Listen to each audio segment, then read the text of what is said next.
Hello, everyone. Welcome to the day one of our first ever math assessment and intervention week.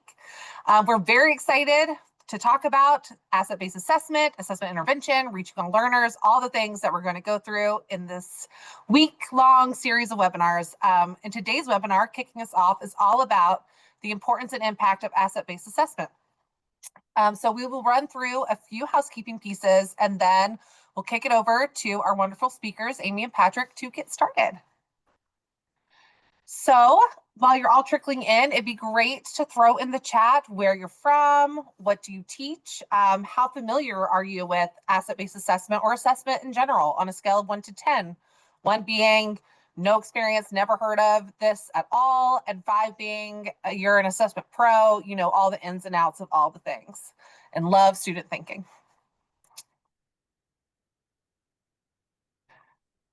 So helpful tips to make the most out of today's session. If you would like to access closed captioning, please hit the CC button in the bottom tray and then show subtitles. You can participate and make comments at any time via the chat. We'd love to see all the engagement as we go through all of the slides. You can also submit questions using the Q&A function. We will have a dedicated Q&A time at the end of the webinar. And so if your question doesn't get answered during the webinar itself, we're holding it and we will save it for the end. And you will receive a certificate of attendance with your webinar recording. And I'll repeat it because that is going to be the hot question of the day. You will receive a certificate of attendance and the webinar recording after the webinar. You will get a Zoom email with both, and then we'll send you another one sometime tomorrow or the next day with the recording again. All right, and now let's introduce our speakers. So you may have seen Patrick in our March Math and Literacy Symposium. He is the current VP of Math Education and Assessment here at Amplify, and he is the co-founder of Math Annex. He's also an award-winning research mathematician with a passion for improving education systems, and he's contributed to many math programs and assessment projects, and so we are so happy he's here to kick off the week and kind of set our baseline for what asset-based assessment is. And joining him is Amy. Amy is a national board certified teacher in young adult mathematics and also has a master's in curriculum and instruction. She's received numerous accolades and awards during her time teaching, including a top 10 teacher in the community award and grants to extend the impact of STEM programming in her district. Along with Patrick, Amy was at Math Annex before Amplify, and she now focuses on implementing asset-based design in our diagnostic assessment. That was a mouthful for mCLASS math. And she is going to keep Patrick on track today. All right, and now I will stop sharing and kick it over to you two. All right, welcome everybody. I believe I am successfully sharing my screen. So I'm going to get us started here today. We have quite a lot to get through. So very briefly, I'm just going to give us a plan for our session and the highlights that we're going to hit. And then I'm going to pass it to my colleague Patrick. So for today, we are going to dive in deeply to what we mean by asset-based assessments. Then we're going to pivot to how we create asset-based assessments. And I have a ton of really exciting examples from a bunch of different grade levels that I'm going to get into. And then finally, we're going to speak and reflect on our work about what we've learned about the impact and the importance of the asset-based assessment. So to kick us off, I'm actually going to cede the microphone to Patrick, and Patrick's going to give us a little bit of background about how we came here. So take it away, Patrick. Thanks, Amy. Hi, everyone. No, so happy to be here. And yeah, I wanted to give a little background. And I think this journey goes back for me personally 20, 25 years. And I have been involved with so many different efforts to improve and reform mathematics education at the K-12 level. And one of the things that kept reoccurring as a common theme is that we would work with picking new curriculum or professional development and new teaching strategies and support. But at the end of the day, districts would ask questions like, well, what about assessments? And in particular, what benchmark assessments would you recommend, Dr. Callahan, for us to use? And To be honest, it was very hard for me to answer those questions because I felt like a lot of the assessments on the market weren't really helping teachers. A lot of the assessments out there really were giving a story of this is what your students can do and this is what they can't do. And for a lot of teachers, that information wasn't particularly helpful. And so we really wanted to think about, is there a different version of assessments? Could we do something differently? And that's where this sort of story began. And so with Amy and others, we decided to start to try to innovate in the space around math assessments. And I think one of the big things we realized is that one of the reasons why math assessments were not sort of something that teachers got really excited about or students got excited about is because they really were just performance assessments. And that is just correct, incorrect. How did students do? What did they get wrong? Often the move was to focus on the incorrect ones to figure out what to do next. And it just felt bad. It wasn't a very joyful part of this process. And so what we did with this asset-based approach was not just focus on correct and incorrect, but really focus on what is more directly relevant and actionable to teachers, and that is student thinking. It's not how they did, but what did they do? What did the students actually write, and how did they, and what were they thinking to come up with these responses? And so that really was the focus of Math Annex, which the name is short for analyzing explanations. In other words, we looked at what students did, not just how they did, and used that to look for insights into their thinking that could be built on. In other words, those are the assets we were talking about. What are those uh, different approaches and how did they get certain answers, even if they're incorrect? That would be something that as a teacher, we could build upon to get them towards those correct answers. And so I'm really excited to hand off to Amy because what I would like for all of us to leave today is not just this idea that we look at student work, but how do we actually do that? And what are these examples? And why is it an improvement over just looking at correct versus incorrect? So with that, Amy, take it away. All right, so there is a ton to get into today. And before we get started, I want to just solicit from our virtual space together. This is a quick being human together moment. And it will weave into kind of where we're going to pivot to talk about today. But tell me in the chat, what is one of your superpowers? So, for an example, to kind of start you off, I'm very good at organizing my bathroom cabinet and all of the little things that are in there. We don't have a ton of space in our little apartment. So that is one of my superpowers. So if you can, put one of your superpowers in the chat. Oh, really good at packing. Yes, listening, building relationships. I love that. Oh, great. This is great. Oh, lifting weights. Fun. Oh, wow. As I'm seeing these things come in, I'm just reminded that we just all have these unique things that we bring to our lives and to the people around us. And that is quite a bit like what we try to do and what we try to recognize and celebrate in our asset-based assessments.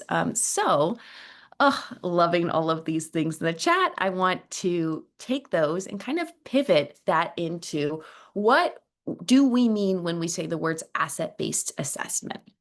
So, asset-based assessments very simply help us understand what students can do and help us prevent us falling into the trap of making assumptions about what they can't. And there's a lot of joy and intentionality into lifting up and celebrating what students can do. And I hope to show you that in some of our examples today. So let's get into how asset-based perspectives and philosophies show up. And I think the best way to do that to start our conversation today is to kind of compare what Patrick was talking about earlier when we have a traditional diagnostic assessment and how that can look and feel different in the test taking experience and also in the data analysis experience. So what you see on the screen is a question that Patrick and myself, we had worked with the school in our time at Math Annex, and this is a high school that we worked with. The question here is a Algebra 1 question, and for those of you who are feeling a little nervous about Algebra 1 content, my question is not, do you remember this content? It is actually slightly different. We had 3,000 students that we asked this question to. And the first year we asked this question, we asked it as a multiple choice. So how many students of those 3,000 high school students got this question correct the first year that we asked it? So why don't you give me a number between 1 and 100 in the chat and take a guess. How many students do we think got this question correct? I'm going to pause for a little bit of wait time here. Oh man, all over. Okay, I love that. Okay, so I love some very exact percentages coming in. Okay, so let's see how students did on this. So this may be surprising. This may be exactly what you were thinking, but the first year that we asked this, we had 80% of students get this answer correct as a multiple choice. So that may tell us one narrative. Now, this is a rhetorical question for you to think about in your role as an administrator or as a teacher. Just take a moment to pause and think, what would you do with that information? What would you do with 80% correctness on this item? And how would you make your next steps from that? As I said, it's a rhetorical question. You don't have to put in the chat, but just think to yourself, if you were looking at this data, how you might take your next steps. Now, for us, because we were exploring this concept of asset-based assessment design, what we did is we actually were lucky enough to work with this school another year. So what we did was our second year, we asked the same 3,000 students the same question, except what we did was we took off our 4 predetermined responses and we asked this as an open-ended response. So we asked students, what is the equation of this line? And we did not give them any options. So what do you think happened to our percentage correct from 0 to 100 the second year we asked this question? Reminder, we went from 80, we had 80% the first year. Yeah, okay. So yeah, we're seeing some percentages, we're seeing some trends in the chat. So let's see. So of those 3,000 students who had another year of math under their belt, when we chose to ask this question as an open-ended response, we got a very different story. Now, this story doesn't necessarily completely work against our story that we have of 80% correctness because we've asked a slightly different version of this question. So instead of completely reversing our steps, this actually just opens up a different pathway for us to think about, well, what are students telling us with that 45% correctness? So beyond just performance, beyond correctness, now what we want to do is say, okay, well, when we take away those guardrails, we get a very different narrative. So let's unpack that. Let's uncover it. So what we did is we took those 3,000 open-ended responses and we organized that data. As I said, one of my superpowers was organizing my bathroom cabinet. It's kind of like that. We organized our data, we looked for trends, and we tried to pick out what was important about what these students were telling us. So On the screen, I'm showing you the top 10 answers that were graphed, that were our students gave us, that were shown in a Desmos graph. So we graphed them and we tried to uncover what some patterns here. What were students thinking about when they didn't have some supports in a predetermined response? What were they showing us about their thinking about an equation of a line? So I'm going to pause for just a few moments here and say, take a look at this. And you don't have to put anything in the chat, but just see, do you see any patterns? Do you see anything that's worth noting, that piques your curiosity, that makes you want to know more? Yeah. Oh, I love that. I love that. There is a lot to celebrate here. We see a lot of Y-intercept love from these students. And that's something that we can build on. That's an asset that we can talk about. And that's a leverage point for us, an entry point to conversations for students. Beyond a green check mark or a red X, there is a lot for us to talk about here. And that really is how we come to asset-based assessment. Is we look for those spaces, those footholds in our conversation to know more about students and to be able to leverage that for teachers. Now, that comes with a lot of being able to organize our data in clear and comprehensive ways for teachers. And we're going to talk about that as well. So I know I have a ton of different people in this webinar today, and that was a higher level math example. So my next example that I want to talk about is a little bit different grade level. This is a kindergarten example. So this was actually a field study that we did at our time at when we shifted over to Amplify. So this is an mCLASS kindergarten level assessment. And what I want you to do is, now that you have a little bit of a taste of what it means to have asset-based design, this is an open-ended response. Take a moment to think to yourself, how will students respond with a pretty straightforward question? How many flowers are there? What do you think students would say to this? These are kindergarten students at the beginning of the year. So I'll give you maybe 5 seconds of think time before we unpack how students thought about it. Yes, yes, I see some correct answers. I see some number inversion. Oh, I love that. Okay, great. Okay, so I say this all the time, and I really do mean it. When we allow for open-ended response, we can enable students to surprise and delight us, and they do. And for anybody who's taught kindergarten, they know that creativity and innovation always finds a way if you give an outlet. And so let's see how our students responded. But before we get into that data, oh, I love one type of flower, Joshua. That's great. We actually did see that in our data. I just want to highlight that instead of our 4 predetermined responses, A, B, C, D, with just a relatively small data set, I know 1,400 students feels large, but for us, it's pretty small. We had 166 unique student responses. So we had students like our people in our chat that put 6 and 6, and we had people who put different responses. We had 166 ways that students express themselves when thinking about this concept. So that's just so it's just so rich for us to uncover. So we have 69% correctness, but we also have this 166 different ways of thinking in this data set that we can uncover and explore. So let's talk about it. So here are some of our top student responses that we saw from this field study trial.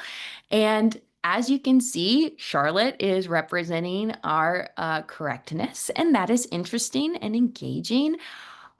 Kit, I am actually going to talk about the ability to write the number 6, because in this particular example, we had students that were kindergartners, so they could only use a keyboard from 0 to 9, and there were no other options to just make it accessible for that type of learner.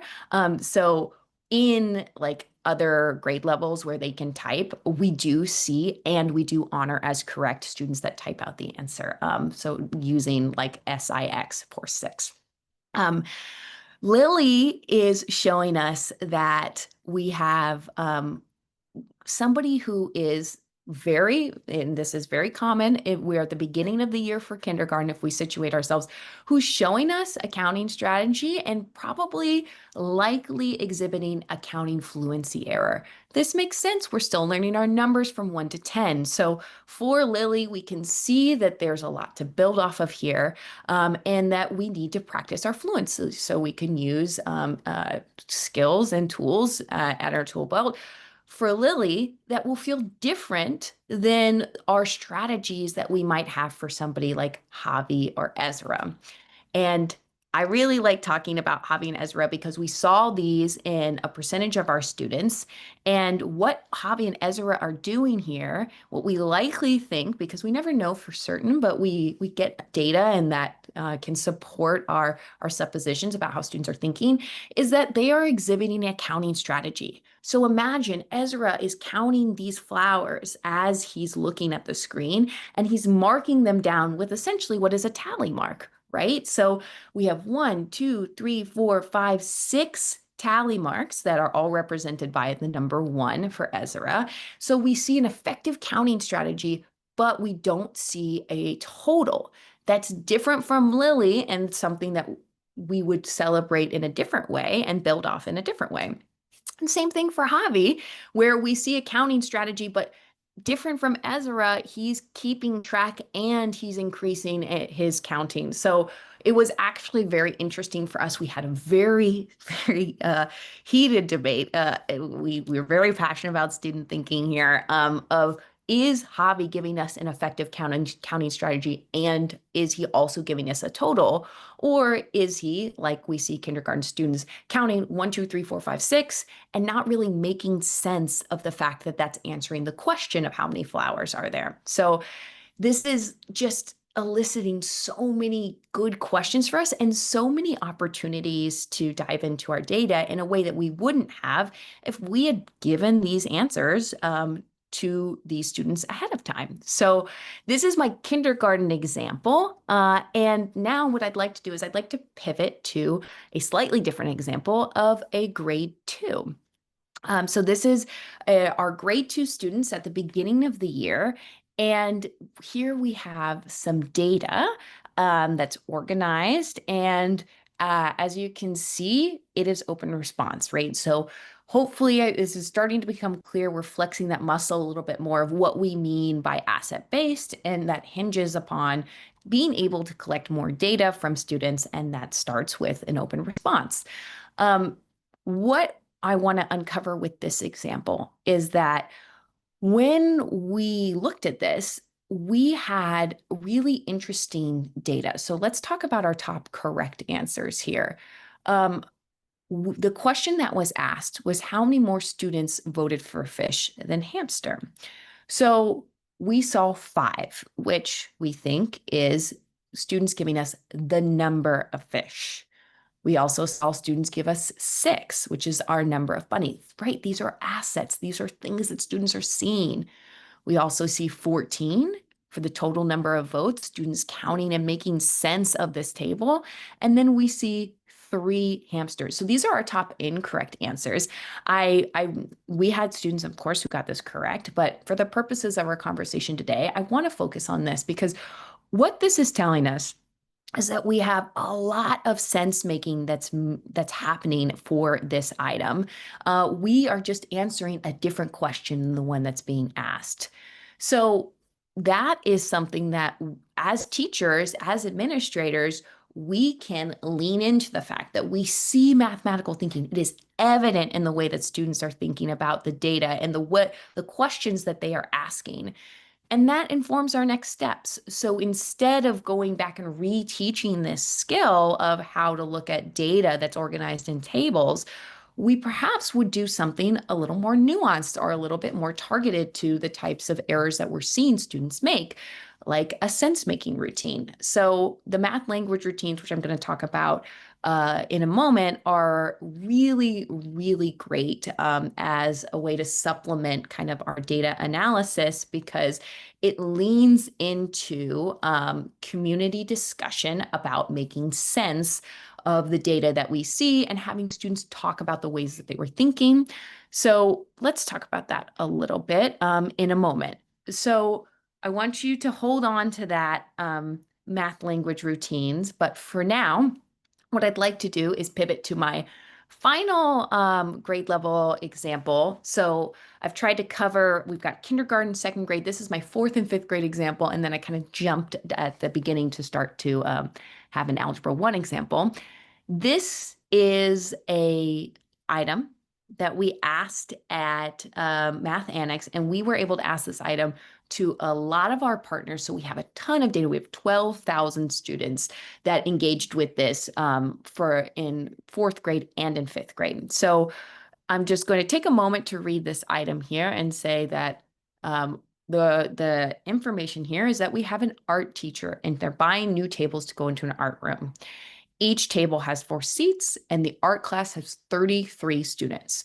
So the question we asked here, of course, open response, was how many art tables does the art teacher need to buy so that each student has a place to sit when they come to art class? So before I get into our data, I just want you to think about, all right, well, now that we have this kind of fresh perspective about looking at diagnostic assessments, what would we do with this, and how would we leverage it? So I'm going to get into that as we unpack our data. So let's see. The first thing that we could look at when we're unpacking our data is correctness. So of the 12,000 students that we talked to, we had 40, or that we got data from, we had 45% correctness. Now, as a teacher, what does that tell us?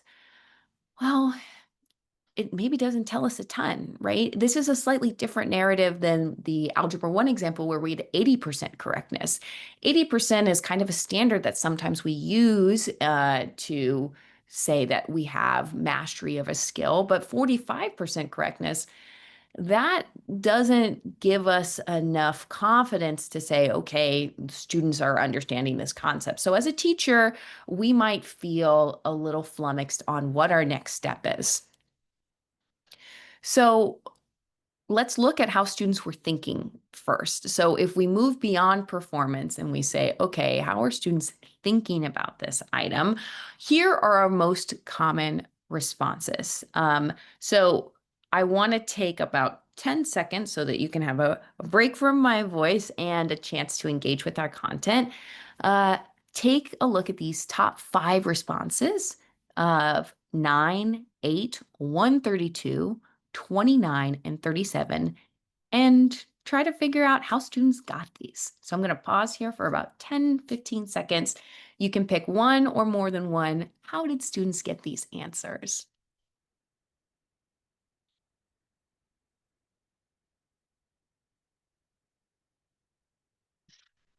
You can put your answer in the chat, or you can just think to yourself, totally okay.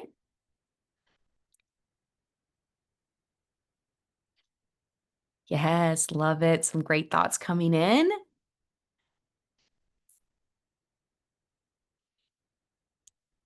Okay, great. Yes.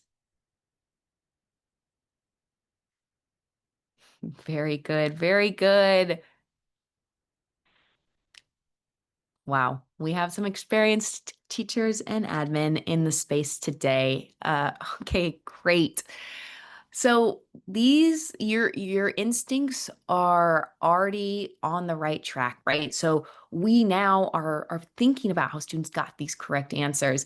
So there's one thing I want to draw your attention to, which is that we also ask students to explain how they know the right tables, the right amount of tables to buy.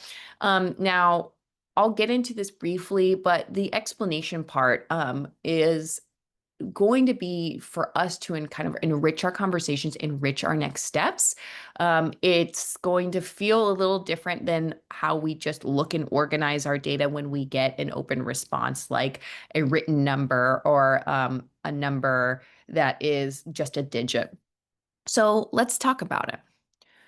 So for students who got 9, what I have here are 2 student responses. So these are real students who answered us, who explained how they got 9. So for our first student, they said 33 divided by 4 equals 8.25. But you can't have part of a table, so you have to round up to 9 so all kids can sit.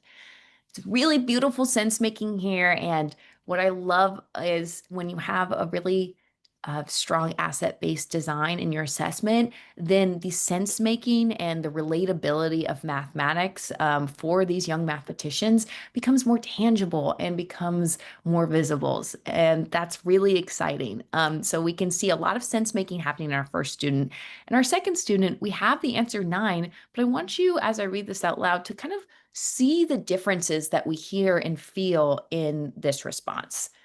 So I know that this is the right amount of tables the teacher should order because 4 times 9 is 36, which is very close to 33. And that means there will only be a few extra seats. I tried 4 times 11 equals 44, but that was too much. Then I did 4 times 10 equals 40, but that was still too much. Then I did 4 times 9 equals 36. I thought that, but good, just in case I did 4 times 8 equals 32, and that was not enough. So I knew my answer was good. Because I can not get an exact answer, this one is closest and most accurate. Wow, that is so wonderful. We see persistence on one of our mathematical practices here and a level of sense making that feels different than what our first student had, but still got to our final answer. And just imagine that we would be missing that if we didn't have the ability to, or we didn't have the desire to ask students how they were thinking. I just briefly want to talk about this one because this just shows the humanity of a student when we allow for them to show us their humanity, which is 9, but it would be better to buy 8 and hope that one student is absent to save money. So I'm already running short on time, which was crazy. I want to talk about our answer 8. So for students who answered 8, we have students who say, okay, we're disregarding the remainder. So we can see we have students that are making sense of the calculation, but not making sense of the remainder. And then we have students who are making sense of the remainder. Our second student here knows that we don't have enough tables, but she says, I don't know. I can just leave one student lonely, or they're sitting on the floor. I guess that's okay. And the thing is here, we honor and celebrate that. This student has made sense of this question and has acknowledged that there's a remainder. So we can see that in a way we hadn't seen before. For those of you who put in the chat, I know a couple of you have caught on to this. 132 was interesting. We saw a lot of students do this. I want to hone in on the second example we see here because this student's explanation tells me quite a bit, which says, because I know the keyword each means multiplying, and 33 times 4 is 132. So we see a level of sense making here, a familiarity with math context, with math vocabulary, but we see a misapplication within a context, within this particular context, which is interesting, right? And this is a theme. These are our top 5 answers, right? So if we have this over 12,000 students, and this is one of our top 5 answers, thousands of students are thinking similarly about 132.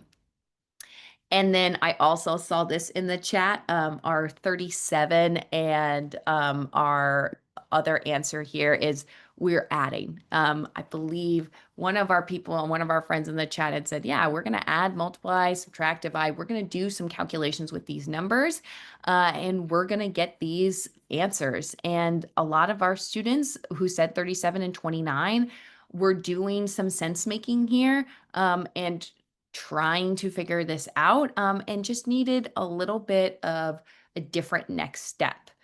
So this was just a final example that I had wanted to show us because this is really playing on the fact that when we talk about asset-based assessment, we have to give space for students to show us their thinking, because this is a quote that my colleague Jessica Bali uses all the time, and it's from the math educator Marilyn Burns, who's been in the space for decades at this point, and really just kind of leans into what we're trying to get out of asset-based assessment, which is that correct answers can mask confusion, just like incorrect answers can mask understanding.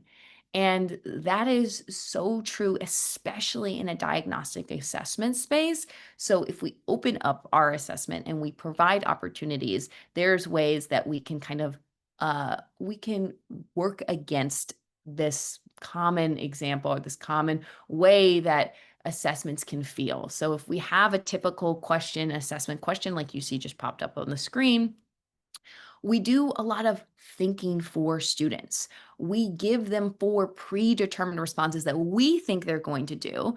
And as you can see from our data, even our smaller data sets, that those 4 predetermined responses are definitely never going to hold a candle to if we just let them show us how they were thinking, right? So when we can learn from their response, then that gives us a chance to change the narrative about talking about this data and our next steps for our teachers. So this is just really important for us because we can build on actual student thinking as opposed to having all of that thinking kind of swept into the wrong buckets, or students guessing on one of these 4 because the way they thought about it isn't represented in these 4 responses. So if we can capture those and then organize it for teachers in a way that is digestible for them to look at this data, then we can actually build on student thinking in a way that we can't with an assessment like this or a question like this. Okay, so what I would like to do is kind of pivot to talking about what we've learned from this journey. So as Patrick has said, he's spent 25 years in this space, and we've spent the last few years working together on trying to uncover why this is important, why we care about it, why we think it's such a defining element of the diagnostic space, and why it is important. And that's why we're here today, to talk about the impact and the importance of asset-based assessments. The number one thing, and this is speaking to me as somebody who is in the classroom, who's been in the classroom and who is speaking in front of students, is that asset-based assessments can lead to more asset-based classrooms. And that is the number one just part of this that guides my involvement with this work and brings my passion to the data that we uncover and kind of the next steps that we take here. Because if we compare that art table example and we think, okay, as a teacher, if we have a deficit-based classroom in comparison to an asset-based, and we look at this art table example and we see these students give these examples, or these answers that are incorrect, 29, 8, 132. There's one version of this where, as a teacher, I go through the algorithm that I think is the most correct or the most useful for my students. And I say, this is how you get to the correct answer, which is 9, right? And that might feel a little disenfranchising for our students who didn't have that way of thinking. They might disengage. They might not see themselves as the mathematicians that they are when I go to explain and I only talk about what the correct answer is and how I would get there as a teacher. So what that means is, if we pivot, we have an asset-based classroom, and asset-based classrooms have space to talk about math. They have the time to think about math. And most importantly, they have the community to make our thinking visible.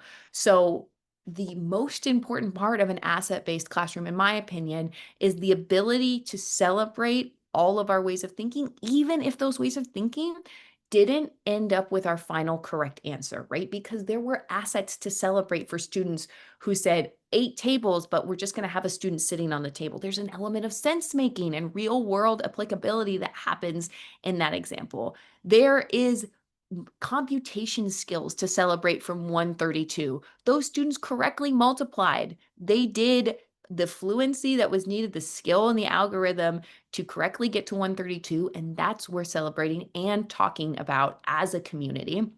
And then students talking about other students' work is the most important part of this, is students being able to recognize, lift up, and celebrate parts of answers in an asset-based classroom so that other students can see that A, they have something to bring to these discussions, and B, let go of maybe our misconceptions after being able to feel more safe in the space and see themselves in as the mathematicians that they are. So I spoke to this earlier, and I just want to touch on this one more time of how do we build these asset-based classrooms? Well, that is definitely in parity with using our tools like math language routines. So this is work that came out of Stanford that we've used quite a bit in our professional development for teachers of our math language routines. This is a publicly available paper, and when I share out the slides, I will also have a link to this as well. This is all about fostering discussion, right? And making math visible and accessible for all of our students, and making sure that the discussion is rich and productive. Okay, so where does that lead us, or how would I like to sum up kind of the things that I want you to take away from our time together today? Is that when we take a asset-based design, then we get to asset-based data. And the thing that's exciting about asset-based data is that now we've enabled all of the student choice. But the thing that's scary about asset-based data is then how do you deal with all those degrees of freedom? How do you deal with 166 unique responses?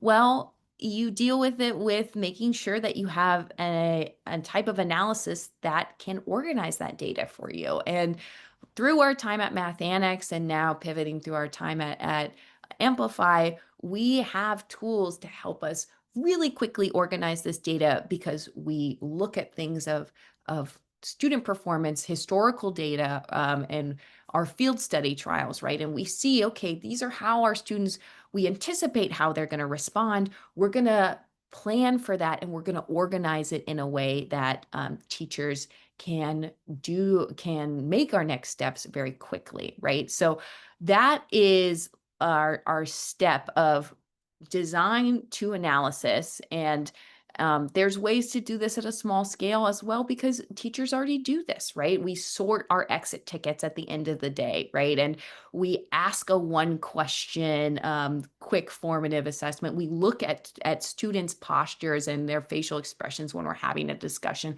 And that too is asset-based analysis. And that leads us to our last pillar, which is action. Action gets us to specific targeted next steps that feel inclusive. So I'm using the word re-engagement here, which is different than reteaching. That is something that we like to lean on when we talk about next steps for asset-based pedagogy, is re-engaging the whole class with just-in-time supports as opposed to just-in-case supports. So the final pieces that I want to say as we wrap up our time here today is that we also can do this type of assessment design and maintain the rigorous standard that's needed for a diagnostic assessment. So I briefly want to mention that this is some of the work that we've done with West Ed to make sure that we can do what teachers and administrators need from a benchmark assessment, as well as provide space for student thinking and asset-based philosophies. So it is possible to do that, and this is something that the last few years of my career have been focused on. It is just a reminder in this space that we can get the performance reports and the performance scores we need, as well as allowing for this student-based student thinking. So what does that mean in terms of asset-based assessment design and its importance? Is that asset-based assessments, they don't replace state testing. They are a supplement to that. They are complementary. They provide us with conversation, they provide us with actionable next steps, but most importantly, they provide us with formative data.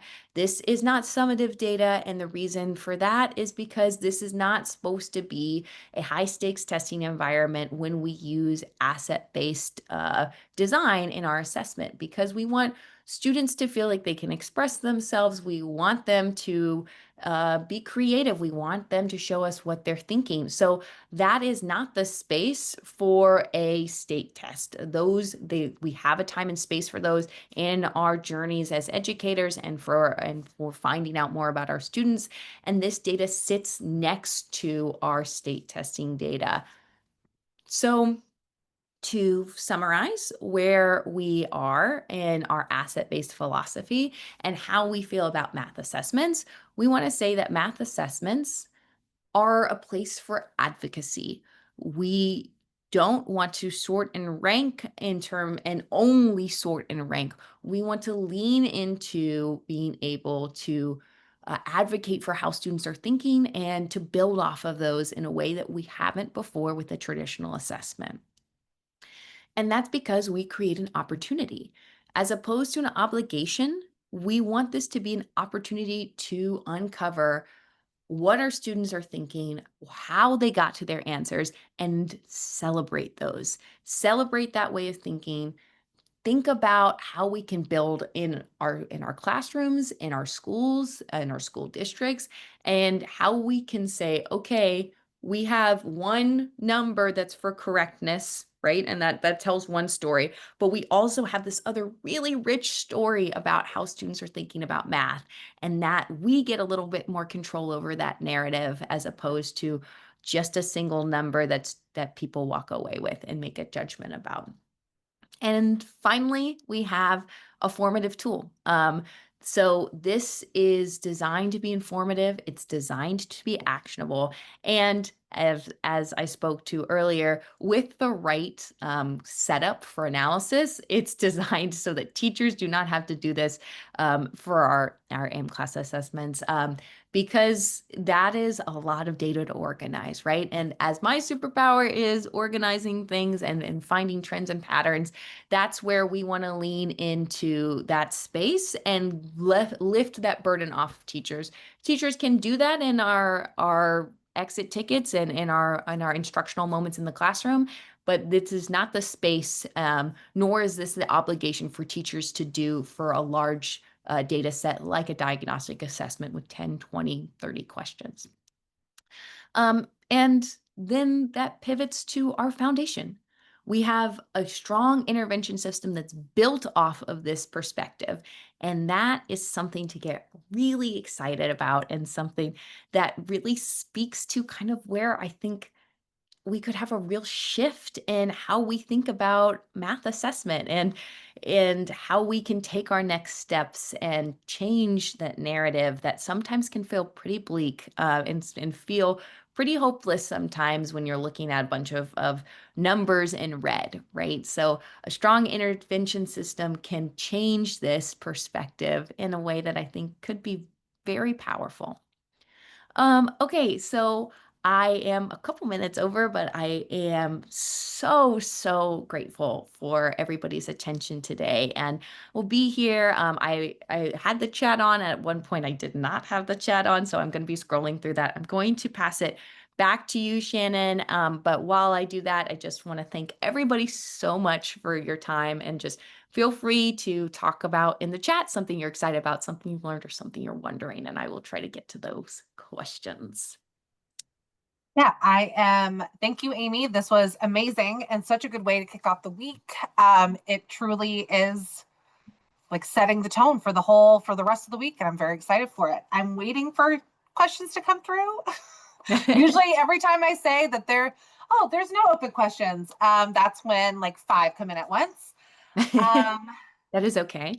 There's a lot to unpack here, and that is okay. If questions come later, I'm happy to answer those. Well, we answered a lot in the chat, and I will go ahead and share my screen also. Oh, yes, I'll stop sharing. Go ahead. Oh, you're fine. And I'm still have my eye on the questions. Yeah. But in the meantime, while you're all thinking of good questions to ask us, we have if you're interested in math assessment, or you're a K-5 teacher, interested also in literacy assessment and comprehension, we do have a Science of Reading webinar week next week. Actually, we did not plan that they were going to be right after the other, but it's kind of good. So you can have all this assessment stuff top of mind and all these things, wonderful, wonderful topics that you need to understand your students and help them elevate their thinking, give them agency in the classroom.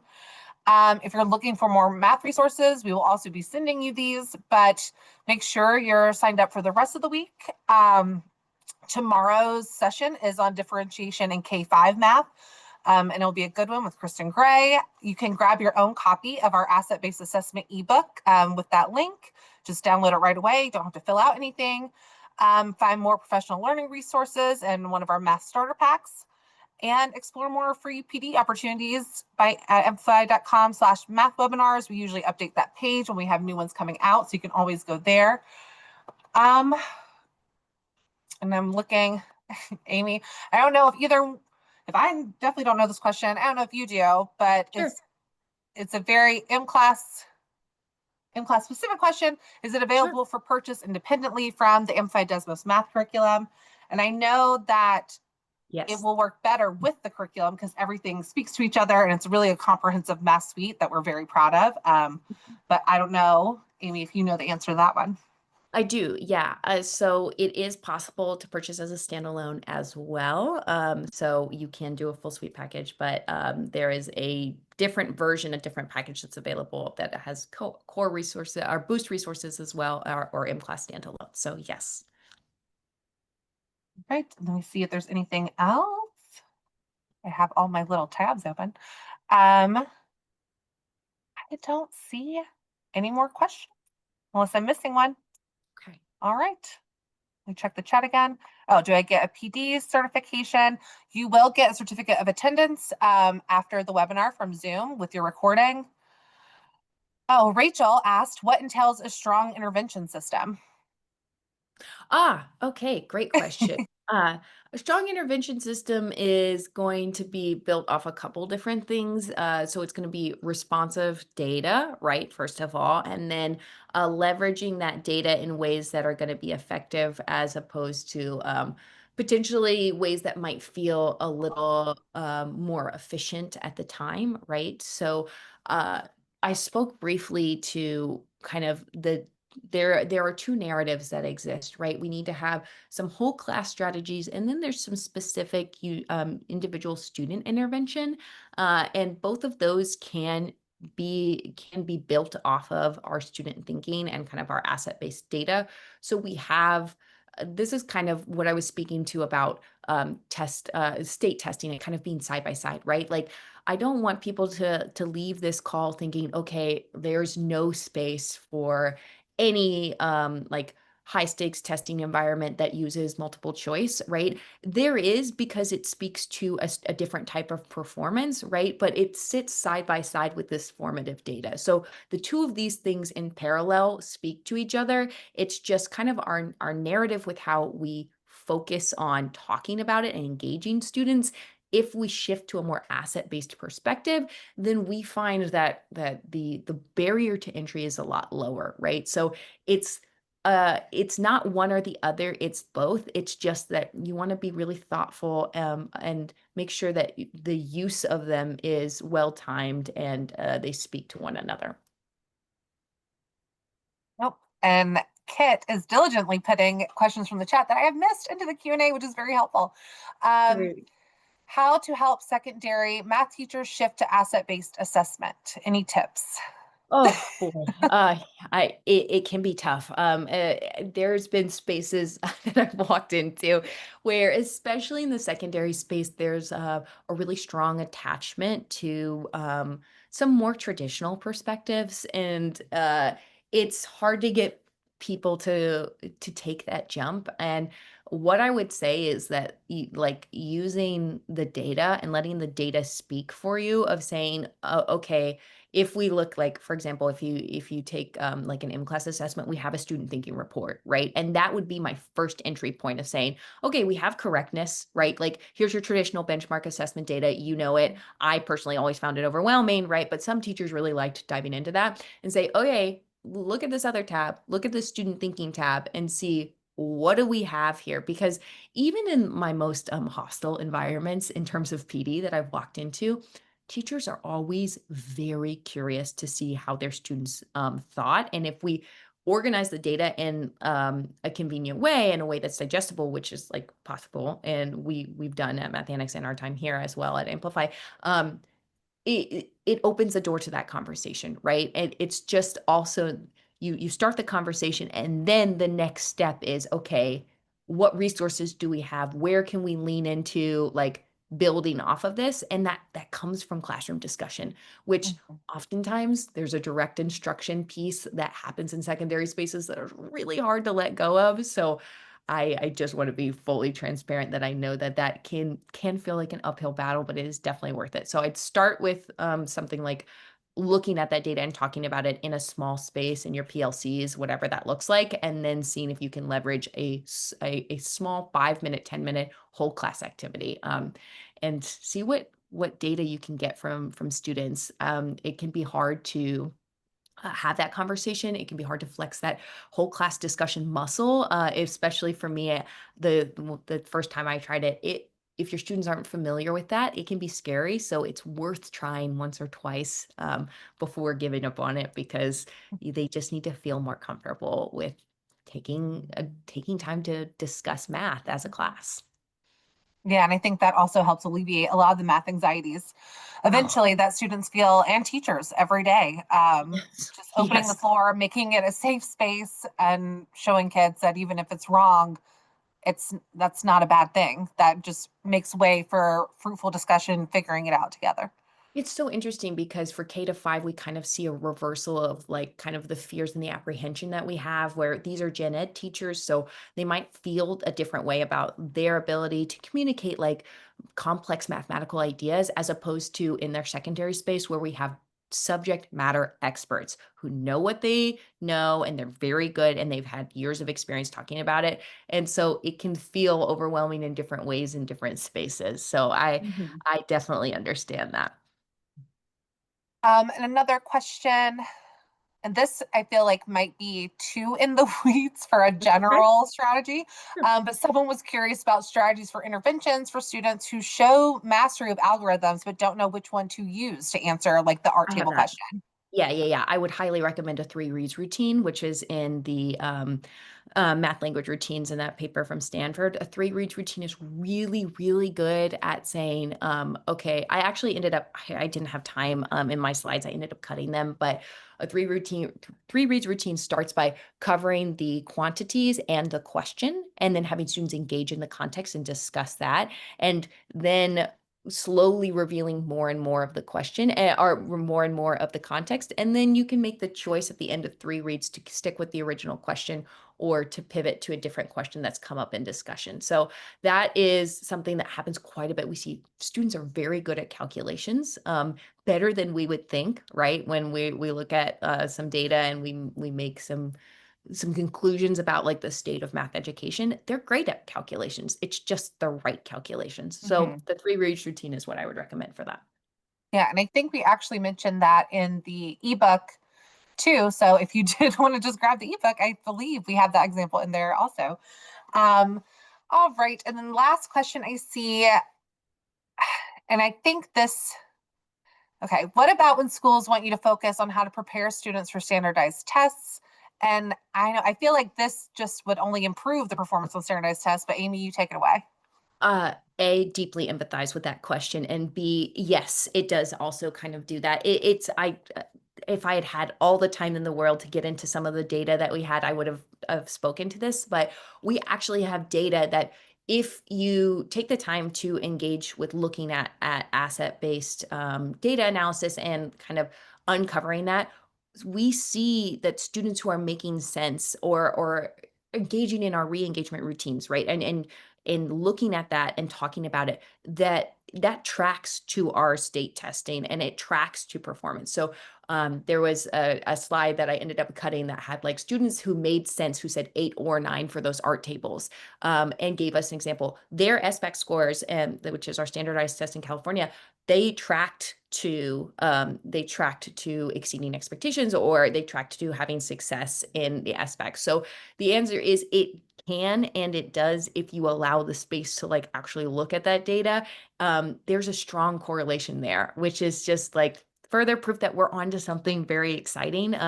But it's hard because people think, oh, we have to prepare, we have to practice how to weed out answers in multiple choice. I've been in those classrooms. I've been with teachers that say we need to test, we need to sharpen test taking skills. So it is hard to push back against that, but it's definitely worth it because we have the data to back it up that it is worth it. We do see the results when we look at SBAC scores. Wonderful. Thank you so much, Amy. I think that's all the questions I've seen, and we are at 5 o'clock. So thank you everyone for staying. This was amazing. Amy, I cannot thank you enough. Sure. I'm definitely going to be rewatching this and reusing it multiple times and all of our stuff. So thank you. Thank you, everyone. And hopefully we'll see some of you tomorrow. Yes. Oh, thank you so much. I will link the Stanford article, by the way. It will be in my slides. Thank you, Amy.